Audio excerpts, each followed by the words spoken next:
right there is a sound heard a million times by experienced Trackmania racers. It signifies the beginning of another chance at glory, another chance to thwart the competition. People from all around the world have raced through the same level with the same car and done their best to get to the finish as fast as possible. I just described pretty much every racing game ever, but Trackmania 2 Valley stands among my personal favorite ones. Why exactly? Well, let's get started.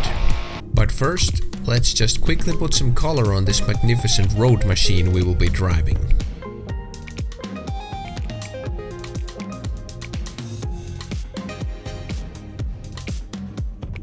Nice! I'm colorblind, but this looks good to me. Let's do this! The central feature of any racing game is how does it feel to drive. All Trackmania games since the first one back in 2003 have been super responsive, accurate and mistake-prone games. The slightest nudge of any control you are using will cause a clear effect. The speeds in the game are fast, requiring either high amounts of muscle memory or lightning-fast reflexes. And the tracks? They range from straightforward ones with a couple of turns here and there to these mind-bending conundrums that look like some kind of architecture experiment. You'll be racing on the walls, in the roof and just straight up flying across the air like a damn mortar shot. Approach, this is Victor 9er 1 mile out from the runway. We're starting our descent at 300 feet, over. You know, like, just get out of my airspace, you're in a car, sir. Damn. As you can also tell, this game isn't very accurate as far as real-world physics go, but it does have its own set of rules. You can definitely learn to control every variable in the game, so at the very highest level of play, there is technically nothing that's random. Every trick that saves time is explainable and replicable, although sometimes stupefyingly difficult to the point of being virtually impossible. If you're new to this game or haven't tried it before, don't worry though, because you can definitely get good times without all the secret tricks and crazy detailed knowledge. Each level in the game has these target times you can attempt to beat, giving you either a bronze, silver or gold medal. There's also a green colored author medal, which I believe is the best time anyone at Nadeo, the makers of this game, was able to pull off, and it's usually significantly harder to do than a gold time. When racing against a medal time, you can race against the ghost as it completes the track. Whenever you reset back to the start of the stage, it resets as well. This way you can constantly see whether you are ahead or behind. You can also play without the ghost if it's distracting, and you can tell whether you are ahead or behind in these split checkpoints. If the text that comes up is blue, you got to that checkpoint faster than your target time did, and if it's red, you were slower. Remember that even if you got a blue time, you might be technically speaking behind, because the target time might be using a better racing line and they're just about to pull ahead again. This game can also be played online with a bunch of friends or randoms. There's casual playlists and organized competitions. In casual playlists, you're usually given 5 minutes to get as fast of a time as possible in a stage, and then it moves on to the next track. In later Trackmania games, that's mostly what I've been doing, just in a very relaxed, casual way. As for Trackmania 2 Valley, since the beginning I focused only on the solo play time improvement for individual stages. Why? I just got more invested into it the further it went. Once you get to the finish fast enough, usually around the author medal times, the game starts to give you a score for your run. Now, this score places you in the leaderboard and gives you a ranking. It gets crazier, see, the score starts to increase by more the faster of a time you get. So let's say you get like 100 points for a 1/10 of a second improvement at one point. Well, if you improve your time by some seconds, at that time you will be getting 1,000 points for a 1/10 of a second. The world records for the most highly contested stages are worth hundreds and thousands of points, but getting anywhere near those times would be a miracle. You can view the ghost of the world record race and see for yourself if you can replicate what they're doing. Some of it looks like some kind of tool-assisted magic, the way they're hugging walls and dodging obstacles at maximum speed by like less than a millimeter. But I'm ready to believe these guys are legit capable of this kind of accuracy. I don't know what kind of controllers they're using, maybe an RC controller. It would make it easier to hit the exact same turning angles every time. But yeah, I think nothing illegal is going on here, just amazing driving. If you want to improve your chances of getting good times, there's a few fundamental things you can learn, some of which are going to help you in any racing or even flying game that you will ever play in the future. I'm not going to go super in depth because it's been covered in 100 other videos and I'm no expert in these things, so here are the bare essentials. First, racing lines. When you race a stage for the first time ever, you don't know which way the turns are going to go. But as soon as you've done a few runs, you'll remember whether you're turning left or right. This is when you can plan a racing line. Our goal is to slow down as little as possible for the next straightaway, because the corner takes a second or two, but the next straightaway almost guaranteed takes multiple times longer. That's where most of the time will be saved. Maximize speed for straightaways. To do this, always approach corners from the far side. If you're turning right, you approach on the far left side of the road. When you begin turning, try to time it so that you go as close to the inside corner as possible. Optimally, you never have to touch the brake or let go of the gas.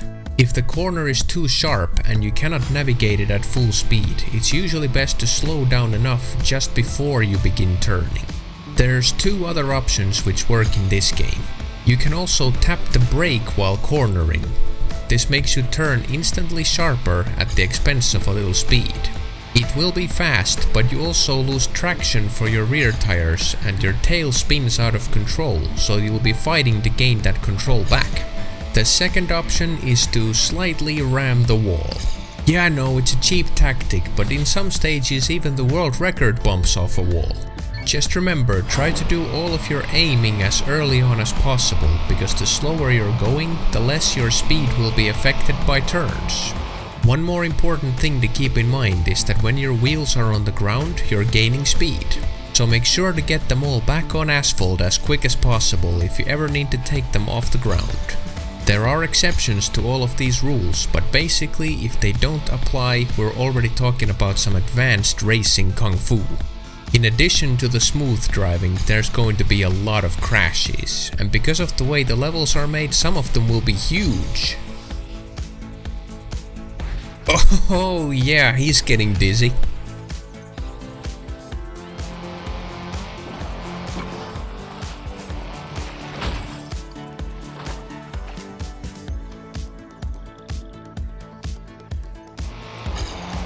Check it out, it's a trick. I totally meant to do that. I wonder if any world record time has a damn barrel roll in it.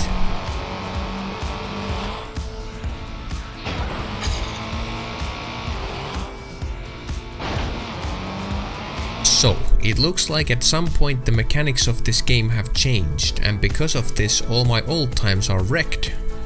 Basically, acceleration works somehow differently, so you can go faster now.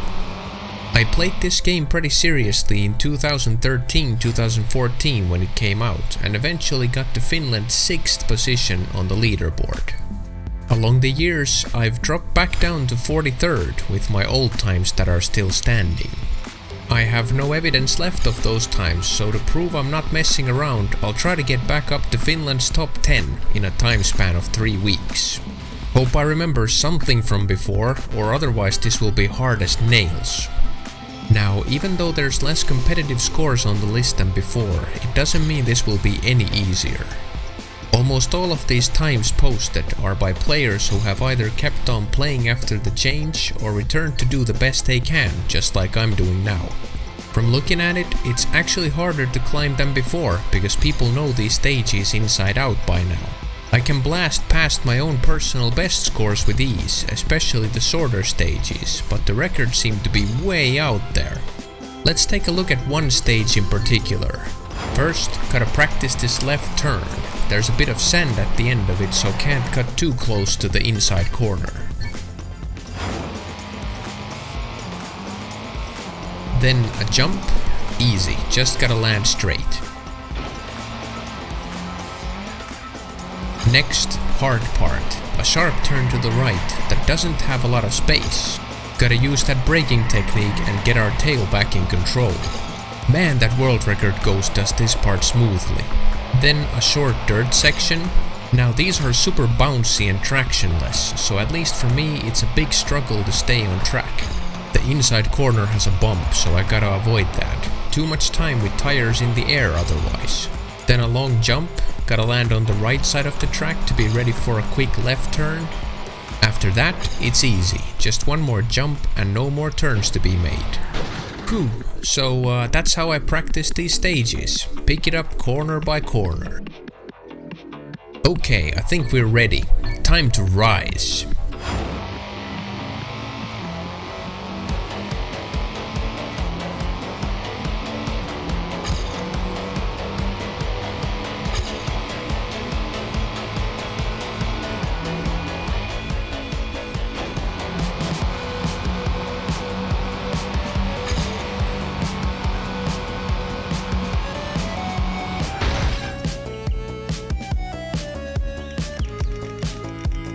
What? That's a Finland record? Seriously? Alright, cool. That sure caused quite a jump on the list.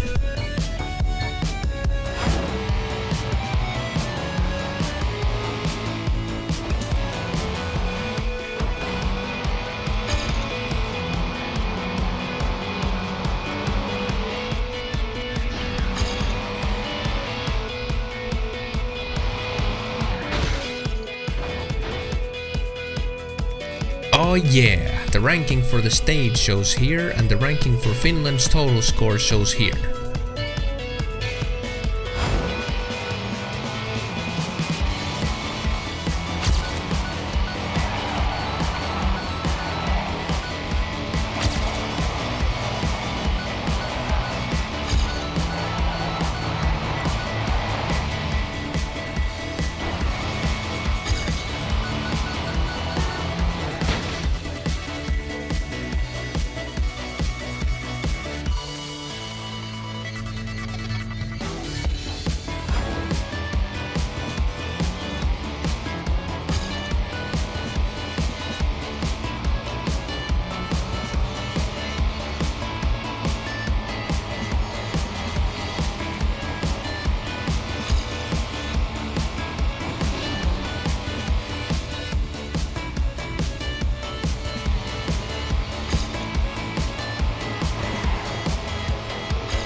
Okay, let's do this stage properly this time.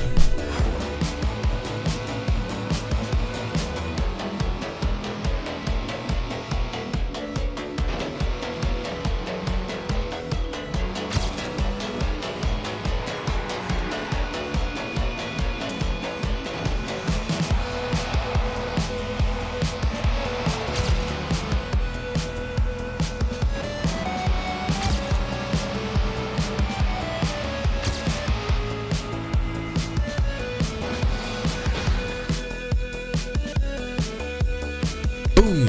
Finland 6th. Got back to where I used to be. Nice.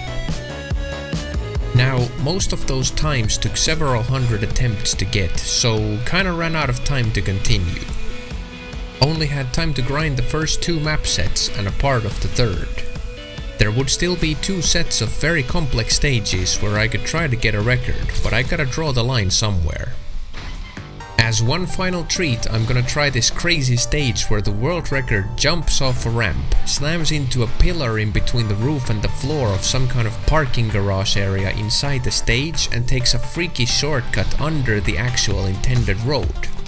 I'm sure this isn't too hard, let's try this. Crunch!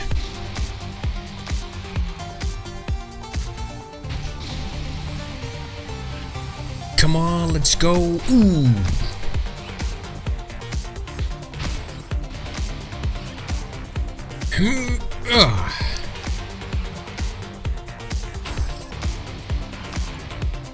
Nope. Wait, I got in. Wait, where do I go? Which way? Now we go like here and like here. Okay, this is definitely not easy. If I get in again, I gotta jump to the right from here.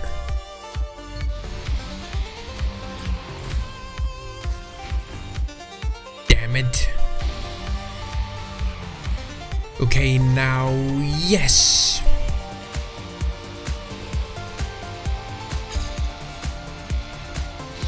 And jump.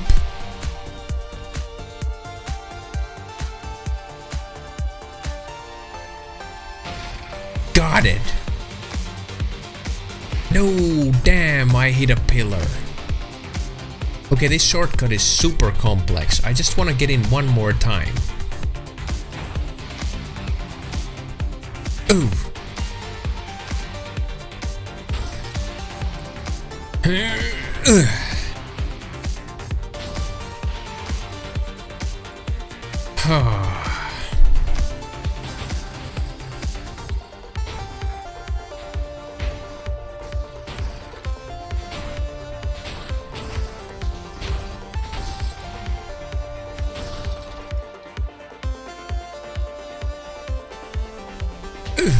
Okay, I can't feel my legs, so I'll just rest here and start preparing for the next game on the list. This beautiful driving game woke up the competitive side in me and gave me hours and hours of challenge. And you know, just because something is hard doesn't mean it's no fun. I had lots of fun while driving and crashing, and the moments of success made it all the more worthwhile. I'll be back to check on the list, perhaps some years from now. Maybe my records will be a bit more permanent now and I won't fall quite that far down the list. Guys, thank you for the competition and for the times you had posted. And thank you devs for granting all of us the gift of speed for all these years. Race you to the next episode.